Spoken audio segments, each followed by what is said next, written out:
ఆ యొక్క కృపను గురించి ఆయనే మాట్లాడుతూ, ఆ యొక్క కృప ఎంత అధికమైంది అంటే ఇంకొక పోలిక చెప్పాడు 103:11లో.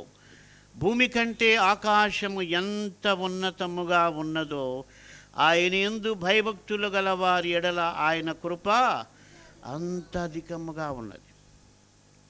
కాబట్టి కృప మనుషుల పట్ల దేవుడు ఎంత చూపించాడంటే, భూమి కంటే ఆకాశము ఎంత ఉన్నతంగా ఉందో.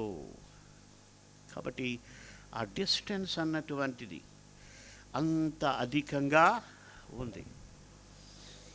అయితే మనం దాన్ని అర్థం చేసుకోవట్లేదు.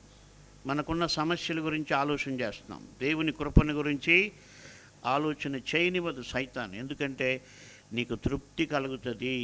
నీకు ఎటువంటి పరిస్థితుల్లో ఉన్నా కూడా దేవుని కృపను నువ్వు ధ్యానం చేస్తే, నీ భర్త నిన్ను హింసిస్తూ ఉన్నా, నీ భార్య నిన్ను హింసిస్తూ ఉన్నా, నీ పిల్లలు నిన్ను బాధ పెడుతూ ఉన్నా, నీవున్న ఉద్యోగంలో నీకు కష్టం ఉన్నా, దేవుని కృప నీకు తోడుగా ఉంటే నువ్వు తృప్తిగా బ్రతకగలవు.